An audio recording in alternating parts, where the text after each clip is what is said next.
외교 데뷔전을 마친 이재명 대통령은 잠시 뒤 오후 2시부터 국무회의를 주재해 2차 추가 경정 예산안을 처리할 예정입니다. 이 새 정부 조각 작업 등 다른 국내 현안 챙기기에도 나설 걸로 보이는데요. 취재 기자 연결합니다. 정인용 기자. 네, 용산 대통령실입니다. 네, 잠시 뒤 국무회의에서 2차 추경안이 다뤄진다고요? 네, 이 대통령은 잠시 뒤 용산 대통령실에서 국무회의를 주재하고 2차 추가 경정 예산안을 국무위원들과 심의 의결할 전망입니다. 지난달 1차 추경이 주로 재난과 통상 문제 대응을 위해 편성된 반면 이번 2차 추경은 20조 원 이상 규모로 경기 부양에 방점이 찍혔습니다. 민생회복 지원금이 대표적인데 전 국민을 대상으로 하되 소득 수준에 따라 차등 지급하고 취약계층 등은 추가로 지원하는 내용이 담길 걸로 보입니다. 지역화폐 발행 지원 예산과 소상공인의 부채 부담을 완화해주는 예산 역시 반영될 걸로 예상됩니다.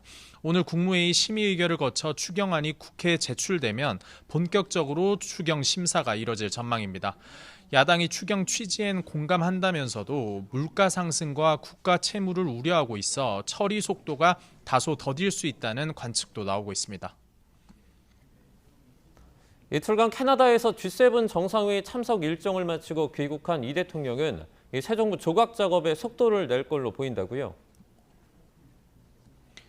네, 이 대통령은 내각 인사와 관련해 현재까지 기획재정부와 외교부, 산자부 차관급 인선만 마친 상태인데요. 취임 초반 서둘러 외교 데뷔전을 마친 이 대통령은 이제 새 정부 조각 작업에 집중할 걸로 예상됩니다.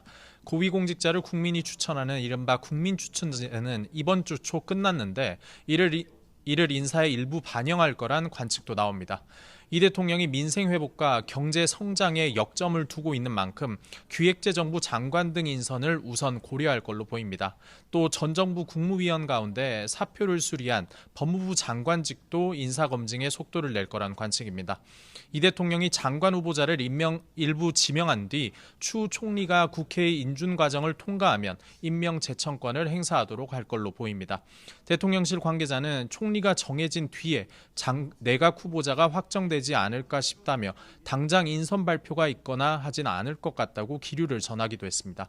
김민석 총리 후보자를 둘러싸고 야권의 공세가 계속되고 있는 만큼 이 대통령은 여론 추이를 살피며 최종 인사 시점을 저울할 걸로 예상됩니다. 지금까지 용산 대통령실에서 전해드렸습니다.